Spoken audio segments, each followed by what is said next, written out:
Congratulations from LeoVince on the purchase of your SBK full system. The full system offers the greatest boost in horsepower and overall smoothing out of your power curve to make it easier to ride your bike fast. This video will give you some helpful tips on how to install your handmade Italian work of art. We'll be using a 2009 Yamaha R1 as an example, but the lessons learned are applicable when installing any LeoVince full system. First, prep your work area. An unrushed installation of the LeoVince full system will take about 3 hours. Take your time. Do it right. Give a last listen to your stock exhaust. At LeoVince USA, we always like to run the stock exhaust in the dyno before installation, just so we can fully appreciate the job our R&D department has done.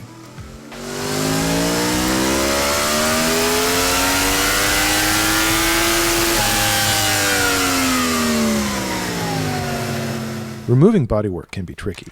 Just make sure you've got all the appropriate bolts removed before you pull on your fairings to release them from the tabs.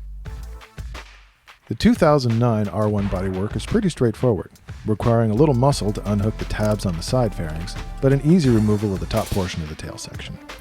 Remove the stock exhaust by starting with the silencers in the back and moving forward. Be careful when removing the O2 sensor from the secondary pipe. They are delicate and you don't want to break them. When removing the header bolts, we suggest using a 1/4 inch extension with a swiveling head on your socket. It makes the job much easier. When unbolting the stock headers from the block, do it carefully. You don't want to dislodge the studs from the engine block. When removing the last section of header pipes, it's much easier and safer to remove the connections to the cylinder block first, then undo the final bolt underneath and drop the pipes out.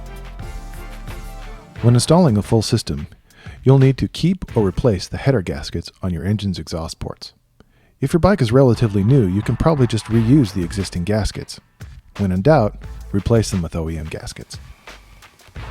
Now's a good time to pull out your exhaust schematic drawing that's included in the box.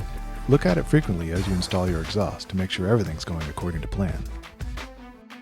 If you're a racer or serious performance enthusiast who'll be removing this exhaust later, we recommend putting a thin layer of high-temp anti-seize on the female side of all pipe-to-pipe connections. LeoVince pipes are precision-made to fit tight. A little anti-seize will make future disassembly much easier. Now it's time to begin installing your exhaust, starting from the front and working your way back. Other than the header bolts, you'll want to keep things loose as you go and not tighten things up until everything is in place and aligned. Before you install the collars and flanges for your header pipes, check to see where the fastening springs will line up. Securing springs are almost always on the outside facing side of the header. The corresponding hole in the flange should line up. If the hole in the flange and the spring catch don't line up, just flip the flange. An easy way to tell which header pipe is which is by looking at the part numbers engraved on them. The last number on the part number corresponds to the cylinder number starting from the left. As you install the collars and flanges, make sure your OEM exhaust port gasket is still there and in good shape. If it's not, you may damage your engine block and the exhaust. The bolts on the flanges can be tightened now, but remember not to over-tighten. Most OEM service manuals say no more than 10 to 15 pounds of torque for these bolts. Check your manual to be sure. Any more than that and your pipe won't fit right, and you could easily damage your engine block. Once you install the collars and flanges, hang the connector spring from the appropriate holes on the flanges. It'll make installing go much easier. Don't stretch the springs too far, just stretch them enough to get them on the hooks. Now install the secondary pipes.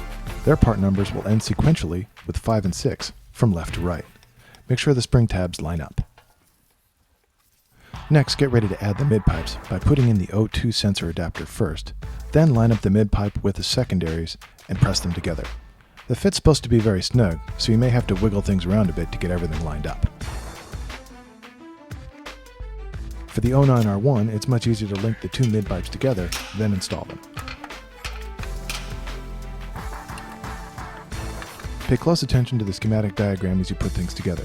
Even our experienced in-house installers do.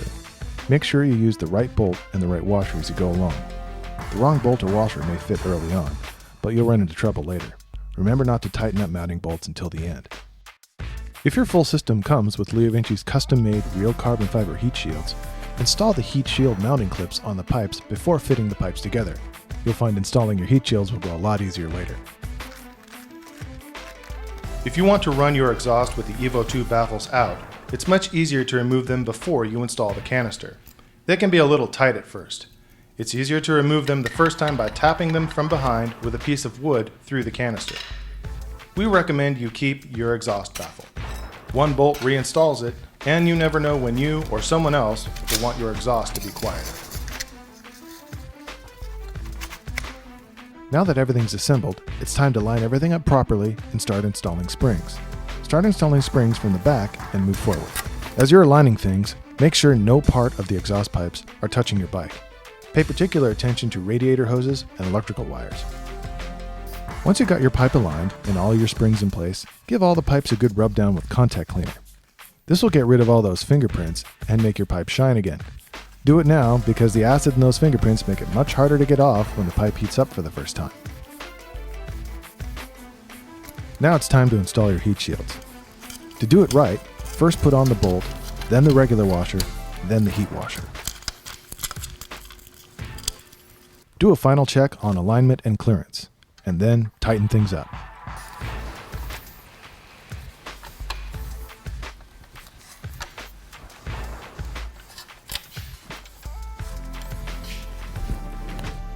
Now for the moment of truth. Fire it up.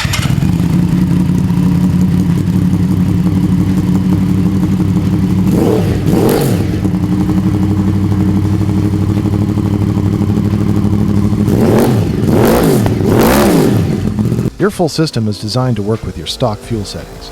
LeoVince exhausts are tuned to give you a broad increase in power and smooth out the power curve. Every model has different challenges that our R&D department addresses, but in general, you'll be looking at a 10% increase in horsepower overall.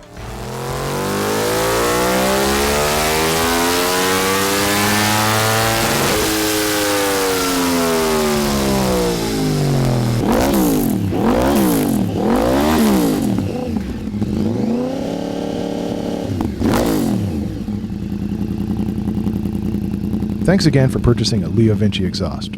We're proud to be on your side.